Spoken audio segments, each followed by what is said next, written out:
ಓಕೆನಾ?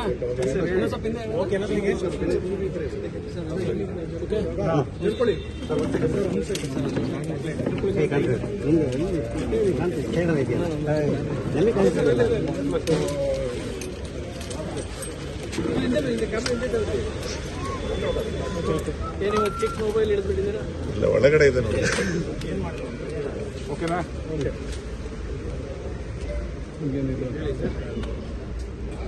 ಸರ್ಕಾರದ ಸಾವಿರ ಎಲ್ಲ ಆಡಳಿತ ಬಿಜೆಪಿ ನಾಯಕರು ವಿರೋಧ ಮಾಡ್ತಾರೆ. ದುರ್ಬಲ ಆಡಳಿತ ನೋಡಿ, ವಿರೋಧ ಮಾಡಬೇಕು ಅಂತ ವಿರೋಧ ಮಾಡಿದ್ರೆ ನಾವೇನು ಉತ್ತರ ಕೊಡಕ್ಕಾಗಲ್ಲ. ಸದನ ನಡಿಬೇಕಾದ್ರೆ ಸಕಾರಾತ್ಮಕವಾಗಿ ಚರ್ಚೆ ಮಾಡ್ಬೋದಾಗಿತ್ತಲ್ಲ. ಈಗ ಒಂದು ವಾರದಿಂದನೇ ಸದನ ನಡೆಸಿದ್ವಿ. ನಮ್ಮ ಉದ್ಯೋಗ ಖಾತ್ರಿ ಯೋಜನೆ ಇರ್ಬೋದು, ವಿ ಗಿರಾಮ್ಜಿ ಬಿಲ್ ಬಗ್ಗೆ ಇರ್ಬೋದು, ಅವ್ರು ಮಾತನಾಡಲಾರ್ದೆ ಹೋಗ್ಬಿಟ್ಟಿದ್ದಾರೆ. ಆ ಬಿಲ್ ಅಷ್ಟು ಚೆನ್ನಾಗಿದ್ರೆ ಕುತ್ಕೊಂಡಲ್ಲಿ ಎಕ್ಸ್ಪ್ಲೇನ್ ಮಾಡ್ಬೋದಾಗಿತ್ತಲ್ಲ. ಸರ್ಕಾರದ ವೈಫಲ್ಯವನ್ನು ಎತ್ತಿಡಿಬೋದಾಗಿತ್ತಲ್ಲ. ಸದನದಲ್ಲಿ ಅವಕಾಶ ಮಾಡಿಕೊಟ್ಟಾಗ ಇವರೇನು ಮಾತಾಡೋದಿಲ್ಲ. ಬೇಡಲಾರ್ದ ವಿಷಯದ ಬಗ್ಗೆ ಎಲ್ಲ ಚರ್ಚೆ ಮಾಡ್ತಾರೆ. ಯಾವಾಗ ನಾವು ಜನರಿಗೆ ಒಳ್ಳೇದಾಗಬೇಕು ಅಂತ ನಾವು ಕಾರ್ಯಕ್ರಮಗಳಾಗ್ತೀವಿ ಅವಾಗ ವಿರೋಧ ಮಾಡ್ತಾರೆ. 1 ಲಕ್ಷ ಭೂ ದಾಖಲೆಗಳು ಕೊಡೋದು ತಪ್ಪ? ಇವ್ರ ಸರ್ಕಾರ ಇತ್ತಲ್ಲ, ಮಾಡಿದ್ರ? ಅವಾಗ ಮಾಡಿಲ್ಲ. ಈಗೇನೋ ನಮ್ಮ ಸರ್ಕಾರ ಬಂದ ಮೇಲೆ ಸಾಮಾಜಿಕವಾಗಿ ಆರ್ಥಿಕವಾಗಿ ಜನರನ್ನು ಸಮಾಜದ ಮುಖ್ಯವಾಹಿನಿಗೆ ತರಬೇಕು ಅಂತ ಕಾರ್ಯಕ್ರಮಗಳನ್ನು ನಾವು ಜನರಿಗೆ ತಲುಪಿದ್ರೆ ಇವರು ವಿರೋಧ ಮಾಡ್ತಾರೆ ಅಂದರೆ ಮಾಡಲಿ, ಜನ ಮತ್ತೆ ಉತ್ತರ ಕೊಡ್ತಾರೆ. ಈಗಾಗಲೇ ನಿನ್ನೆ ನಾರಾಯಣ ಸ್ವಾಮಿ ಚಲುವಾದಿ ಅವ್ರು ಹೇಳಿದಾರಲ್ಲ, ಸ್ವಂತ ಕೆಪಾಸಿಟಿನಲ್ಲಿ ಅವರು ಬರೋದಿಲ್ಲ, JDS ಬರೋಕ್ಕಾಗೋದಿಲ್ಲ ಅಂದರೆ ಅವರಾಗಲೇ ತೀರ್ಮಾನ ಮಾಡಿಬಿಟ್ಟಿದ್ದಾರೆ. ಜನರು ಇವ್ರಿಗೆ ವೋಟ್ ಮಾಡೋದಿಲ್ಲ, ಇವ್ರಿಗೆ ಅಧಿಕಾರ ಕೊಡೋದಿಲ್ಲ. ಅದಕ್ಕೆ ನಮ್ಮ ರಾಜ್ಯ ಏನಿವಾಗ ಆರ್ಥಿಕ ಪ್ರಗತಿಯ ವೇಗ ಹಿಡಿದಿದೆ ಇವತ್ತು, ಅದನ್ನು ಮುಂದುವರಿಸಲಿಕ್ಕೆ ನಾವು ಅಂಥ ಯೋಜನೆಗಳನ್ನು ಜನರು ತಗೊಂಡು ಹೋಗ್ತೀವಿ. ಇವ್ರು ಮಾತಾಡ್ಕೊಳ್ಳಿ, ಏನು ಬೇಕಾದರೂ ಮಾತಾಡ್ತಾರೆ. ನಾಯಕತ್ವ ಗೊಂದಲದಲ್ಲಿ 1000 ಜನ ಕೂಡ ನಾಯಕತ್ವ ಗೊಂದಲದಲ್ಲಿ ಯಾವುದೂ ಅಭಿವೃದ್ಧಿ ಆಗ್ತಾ ಇಲ್ಲ. ಅದು BJP ಅವ್ರ ಪರ್ಸೆಪ್ಷನ್ ಇದೆ. ಈಗ ಹಂಗೇನಾದರೂ ಇದ್ದಿದ್ರೆ 1 ಲಕ್ಷ ಭೂ ದಾಖಲೆಗಳು ಕೊಡೋಕ್ಕೆ ಸಾಧ್ಯ ಆಗಿತ್ತಾ? ವಿಜಯನಗರದಲ್ಲಿ ಇರ್ಬೋದು, ನಿನ್ನೆ ನಿಮ್ಮ ಹಾವೇರಿನಲ್ಲಿ ಇರ್ಬೋದು, ಆಗುತ್ತಾ? ಸುಮ್ಮನೆ ಏನೋ ಒಂದು ನಾನು ಹೇಳ್ತಾ ಇದ್ದೀನಲ್ಲ, ವಿರೋಧಕ್ಕೋಸ್ಕರ ವಿರೋಧ ಪಕ್ಷದವ್ರು ಮಾತನಾಡಿದ್ರೆ ಅದಕ್ಕೆ ಉತ್ತರ ಕೊಡ್ಲಿಕ್ಕೆ ಆಗೋದಿಲ್ಲ. ಇಂಥ 2-3 ಏನಾದರೂ ಲೋಪಗಳ ಬಗ್ಗೆ ಇದ್ದರೆ ನಾವು ಅದ್ರ ಬಗ್ಗೆ ಚರ್ಚೆ ಮಾಡ್ಬೋದು. ನಾಯಕತ್ವದ ಗೊಂದಲ ಅಲ್ಲಿರೋದೇ ಹೊರತು ಇಲ್ಲಿಲ್ಲ. ಪಾಪ ಆಗಲೇ ನಿನ್ನೆ JDS BJP ಅವರೇ ಜಗಳ ಆಡ್ತಾ ಇದ್ದಾರಲ್ಲ. GBAನಲ್ಲಿ ಸೀಟ್ ಹಂಚಿಕೆ ವಿಚಾರ ಇರ್ಬೋದು, ಜಿಲ್ಲಾ ಪಂಚಾಯತ್ ತಾಲೂಕ್ ಪಂಚಾಯತ್ನಲ್ಲಿ ಇರ್ಬೋದು, ಅಲ್ಲಿ ಅವರ ಏನು ಒಳ ಜಗಳಗಳನ್ನು ಮುಚ್ಚಾಕಂటే ಸುಮ್ಮನೆ ನಮ್ಮಲ್ಲಿ ತೋರಿಸ್ತಾರೆ. ಭಾಳ ಸ್ಪಷ್ಟವಾಗಿ ನಾನು ಹಿಂದೆನೂ ಹೇಳಿದ್ದೀನಿ, ಇವತ್ತು ಹೇಳ್ತಾ ಇದ್ದೀನಿ, ಅಂಥದ್ದು ಏನಾದರೂ ಇದ್ದರೆ ವರಿಷ್ಠರು ಕರೆಸಿ ನಮ್ಮ ನಾಯಕರನ್ನ ಮಾತನಾಡ್ತಾರೆ. ಎಲ್ಲನೂ ಹೈಕಮಾಂಡ್ ಅಂಗಳದಲ್ಲಿದೆ ಅಂತ ಮುಖ್ಯಮಂತ್ರಿಗಳು ಹೇಳಿದ್ದಾರೆ, ಉಪಮುಖ್ಯಮಂತ್ರಿಗಳು ಹೇಳಿದ್ದಾರೆ, ಖರ್ಗೆ ಸಾಹೇಬರು ಹೇಳಿದ್ದಾರೆ. BJP ಅವ್ರ ಮಾತು ಕೇಳೋ ಅವಶ್ಯಕತೆ ನಿಮಗಿಲ್ಲ. ಭೈರತಿ ಬಸವರಾಜ್ ಅವರ ವಿಚಾರದಲ್ಲಿ ರಾಜಕೀಯ ಪ್ರೇರಿತವಾಗಿ ನೋಡಿ, ಹೈಕೋರ್ಟಿಗೆ ಹೋಗಿತ್ತ ಈ ಪ್ರಕರಣ. ಅಂದರೆ ಹೈಕೋರ್ಟ್ ಅಲ್ಲಿ ಅವರು ನೋಡಿ, ಖರ್ಗೆ ಇದು ಸ್ಟೇಟ್ ಪ್ರೋಗ್ರಾಮ್, ಮೇಲಿನ ನಾಯಕರು ಯಾರಿಗೂ ಆಹ್ವಾನ ಇದ್ದಿದ್ರೆ ಬರ್ತಾ ಇದ್ರು. ರಂದೀಪ್ ಅವ್ರಿಗೆ ಕರೆದಿದ್ರೆ ಅವ್ರು ಬರ್ತಾ ಇದ್ರು, ಖರ್ಗೆ ಸಾಹೇಬ್ರಿಗೆ ಕರೆದಿದ್ರೆ ಅವ್ರು ಬರ್ತಾ ಇದ್ರು. ಈಗ ವಿಜಯನಗರದಲ್ಲಿ ಮೊದಲನೇ ಕಾರ್ಯಕ್ರಮ ಇತ್ತು ಅಂದ್ಬಿಟ್ಟು ನಮ್ಮ ಹೈಕಮಾಂಡಿಗೆ ಕರೆದಿದ್ರು. ಅದು 2ನೇ ಕಾರ್ಯಕ್ರಮ. ಎಲ್ಲ ಕಾರ್ಯಕ್ರಮಕ್ಕೂ ಎಲ್ಲರೂ ಬರ್ಬೇಕಂತ ಏನಿಲ್ಲ, ಸ್ಟೇಟ್ ಪ್ರೋಗ್ರಾಮ್ ಇದೆ. ಮೊದಲನೇ ಸಂದರ್ಭದಲ್ಲಿ ಫಸ್ಟ್ ಟೈಮ್ ಇಂದ ಹಿಸ್ಟ್ರಿ ಆಗ್ತಾ ಇತ್ತು ಅಂದ್ಬಿಟ್ಟು ಅವಾಗ AICC ಅಧ್ಯಕ್ಷರಿಗೆ ಕರೆಸಿದ್ರು. ಇದನ್ನು ಮುಂದೆ ಈಗ ಎಲ್ಲ ಡಿವಿಷನ್ ವೈಸು ಮಾಡ್ತಾ ಇದ್ದೀವಿ ಇದನ್ನು. ಸೊ ಎಲ್ಲ ಕಾರ್ಯಕ್ರಮದ ಕಡೆಗೆ ಅವರವರು ಸಮಯದ ಪ್ರಕಾರ ಇರ್ಬೋದು ಅಥವಾ ಆಹ್ವಾನದ ಪ್ರಕಾರ ಇರ್ಬೋದು ಬರ್ತಾರೆ. ಸರ್, ಈಗ ಮುಂಬರುವ ಚುನಾವಣೆಯಲ್ಲಿ 140 ಸೀಟ್ ಗೆಲ್ತೀವಿ ನಿನ್ನೆ DK ಶಿವಕುಮಾರ್ ಅವರು ಹೇಳ್ತಾರೆ. ಈಗಲಿಂದ ಯಾರಿಗೂ ಅನುಮಾನ ಇಲ್ಲ. ನಾವು ಮತ್ತೊಮ್ಮೆ ಖಂಡಿತವಾಗೂ ಬಂದೇ ಬರ್ತೀವಿ.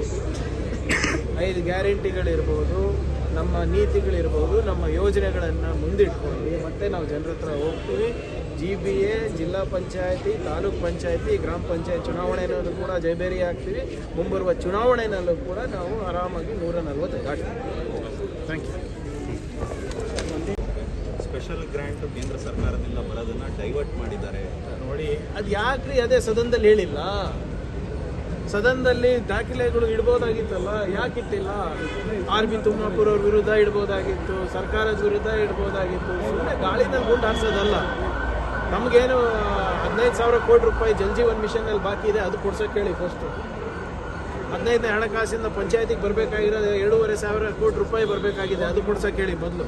ಸರ್ಕಾರಕ್ಕೆ ಏನು ನಮ್ಮ ಕನ್ನಡಿಗರಿಗೆ ತೆರಿಗೆ ಮೇಲೆ ಆಗ್ತಾ ಇರುವಂಥ ಅನ್ಯಾಯದ ಬಗ್ಗೆ ಮಾತಾಡೋಕೆ ಹೇಳಿ. ಅವರು ಸುಮ್ಮನೆ ಗಾಳಿನಲ್ಲಿ ಗುಂಡು ಹಾಡ್ಕೊತಾ ಹೋದರೆ ಯಾರು ಇದಕ್ಕೆಲ್ಲ ನಾವು ಉತ್ತರ ಕೊಡೋಕ್ಕಿಲ್ವ ಹೇಳಿ? ಸರ್, ಈಗ RSS ರಿಜಿಸ್ಟ್ರೇಷನ್ ವಿಚಾರವನ್ನು ಪ್ರಸ್ತಾಪ ಮಾಡಿದ್ರು. ನಾನು ಪ್ರಸ್ತಾಪ ಮಾಡಿಲ್ಲ. ಮುಂಚೆ ನಾನು ಅನ್ರಿಜಿಸ್ಟರ್ಡ್ ಆಗಿ ಓಡಾಡ್ತಾ ಇದ್ದಾರೆ. ಸ್ವಲ್ಪ ಕಾನೂನು ವ್ಯಾಪ್ತಿನಲ್ಲಿ ಸಂವಿಧಾನದಲ್ಲಿ ಯಾವುದೇ ಸಂಘಟನೆಗಳು ಬರೋದು ಒಳ್ಳೇದಲ್ವಾ? ಅದು RSS ಇರ್ಬೋದು, ಬೇರೆ ಯಾವುದೇ ಸಂಘಟನೆಗಳಿರ್ಬೋದು. ಏನಕ್ಕೆ ಅವರು ಅರ್ಧೆ ಅಬೌದಲ್ಲ, are the above constitution body of individuals ಅಂತ ಮೋಹನ್ ಭಾಗವತ್ ಅವರು ಮೊನ್ನೆ ಬೆಂಗಳೂರಿನಲ್ಲಿ ಸ್ಟೇಟ್ಮೆಂಟ್ ಕೊಟ್ಟರು. Bangalore club body of individual ಸ್ವಾಮಿ, ಅವ್ರು ರಿಜಿಸ್ಟರ್ ಆಗಿಲ್ವಾ? ಅವ್ರು ತೆರಿಗೆ ಕೊಡ್ತಾ ಇಲ್ವಾ? ನಾನು ಕೇಳ್ತಾ ಇರೋದು, ಈ ಸಂಘಟನೆಗಳು ಯಾಕೆ ಅನ್ರಿಜಿಸ್ಟರ್ಡ್ ಇದ್ದಾರೆ? ಇವರ ತೆರಿಗೆ ಎಲ್ಲಿಂದ, ಇವರಿಗೆ ಏನು ಗುರುದಕ್ಷಿಣೆ ಎಲ್ಲಿಂದ ಬರ್ತಾ ಇದೆ? ಯಾರು ಕೊಡ್ತಾ ಇದ್ದಾರೆ? ಇವ್ರು IT ಯಾಕೆ ಕೊಡ್ತಾ ಇಲ್ಲ? ನೀವೆಲ್ಲರೂ IT ಕಟ್ತೀರ ತಾನೇ ನೀವು ಸಂಬಳ ಬರಲಿಕ್ಕೆ? ಅಥವಾ ನೀವು ಸಂಘಟನೆ ನಡೆಸ್ತಾ ಇದ್ರೆ ನಿಮ್ಮದು ಪ್ರತಿಯೊಂದು ರೂಪಾಯಿ ಕೂಡ ಅಕೌಂಟೆಡ್ ಅಲ್ವಾ? ಇವ್ರದ್ದು ಯಾಕೆ ಅಕೌಂಟ್ ಇಲ್ಲ ಅಂತ ಕೇಳ್ತಾ ಇರೋದಷ್ಟೇ. ಈಗ ನೀವೇ ನೇರವಾಗಿ RSS ನೀವು ದೇಣಿಗೆ ಕೊಡಬೇಕಂದ್ರೆ ಕೊಡೋಕ್ಕಾಗುತ್ತಾ? ಕೊಡೋಕ್ಕಾಗಲ್ಲ. ಯಾಕೆ ಅಂತ ಕೇಳ್ತಾ ಇರೋದು. ಎಲ್ಲರಿಗೂ ಏನು ಕಾನೂನಿದೆ, ಎಲ್ಲರಿಗೂ ಏನು ಸಂವಿಧಾನ ಇದೆ, ಅದು ಅವ್ರಿಗೆ ಕೂಡ ಆಗಬೇಕು ಅಂತ ಅಷ್ಟೇ ನನಗೆ 30 ಜನ ಹೋಗ್ತಾ ಇದ್ದಾರೆ, ಈಗಾಗಲೇ ಅಂತ ಹೇಳ್ತಾ ಇದ್ದಾರಾ? ಅಥವಾ ಅವ್ರು ಆರ್ಡರ್ ಪಾಸ್ ಮಾಡಿಲ್ಲ ಅಂತ ಹೇಳ್ತಾ ಇದ್ದಾರಾ? ಅದಾದಮೇಲೆ ಅವರು ಮೇಲ್ಮನವಿ ಸುಪ್ರೀಂ ಕೋರ್ಟಿಗೆ ತನಕ ಹೋದ್ರಲ್ಲ. ಅಂದರೆ ಸುಪ್ರೀಂ ಕೋರ್ಟ್ಗಿಂತ ಮೀರಿ ಇವರೆಲ್ಲರೂ ಇವತ್ತು ಹೇಳಿಕೆ ಕೊಡ್ತಾ ಇದ್ದಾರೆ. ಅಂದರೆ ಇವ್ರು ಯಾವ ಮಟ್ಟಕ್ಕೆ ಇಳಿದಿದ್ದಾರೆ ನೋಡಿ. They are protecting. ಈಗ ನಾವೇನಾದರೂ ಈಗ ಕಾನೂನನ್ನು ಬಿಟ್ಟು ನಾವೇನಾದರೂ ಮಾಡಿದಿದ್ರೆ ಹೈಕೋರ್ಟ್ ಸುಪ್ರೀಂ ಕೋರ್ಟ್ ತರಾಟೆಗೆ ತಗೋತಾ ಇತ್ತಲ್ರಿ. ಈಗ ಅವ್ರ ಆದೇಶನೇ ಪಾಲನೆ ಮಾಡ್ತಾ ಇರೋದಲ್ಲ ನಾವು. ಇದರಲ್ಲಿ ರಾಜಕೀಯ ಏನು ಬಂತು? ಇವರೇನೋ ಅವ್ರಿಗೆ ಸೇಫ್ ಗಾರ್ಡ್ ಮಾಡಬೇಕು, ಮಾಡ್ಕೊಳ್ಳಿ. ಆದರೆ ಹೈಕೋರ್ಟು ಸುಪ್ರೀಂ ಕೋರ್ಟ್ ಆದೇಶಗಳು ತಪ್ಪು ಅಂತ ಹೇಳ್ತಾ ಇದ್ದಾರೆ. ಅಂದರೆ ಜನರ ಮುಂದೆ ಹೋಗಿ ಹೇಳಿ ಸ್ವಾಮಿ, ನಮ್ಮ ಹತ್ರ ಯಾಕೆ ವಿಜೇಂದ್ರ ಅವರು ಏನು ಗೊತ್ತಿಲ್ಲ. ಈಗ ಅಂದರೆ ನಾವು ಎಲ್ಲೂ ಹೋಗ್ಲೇಬಾರ್ದೇನ್ರಿ?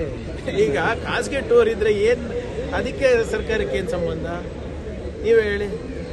ಮಾಡ್ಕೊಂಡು ಹೋಗ್ತಾ ಇದ್ದಾರೆ. ಆಯ್ತು ರೀ, ನಾವೆಲ್ಲ ಸ್ನೇಹಿತರೆ ಅಲ್ವಾ?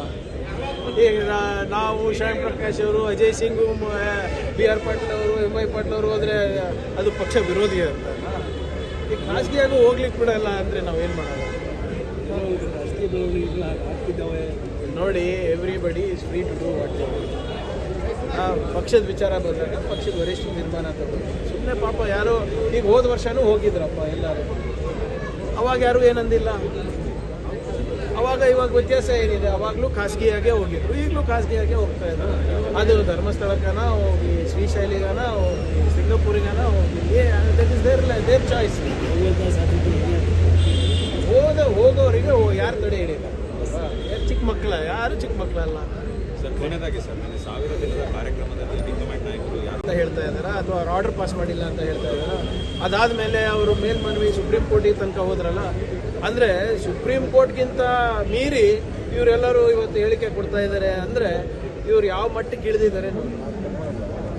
They are protecting. ಈಗ ನಾವೇನಾದರೂ ಈಗ ಕಾನೂನನ್ನು ಬಿಟ್ಟು ನಾವೇನಾದರೂ ಮಾಡಿದಿದ್ರೆ ಹೈಕೋರ್ಟ್ ಸುಪ್ರೀಂ ಕೋರ್ಟ್ ತರಾಟೆಗೆ ತಗೋತಾ ಇತ್ತಲ್ರಿ.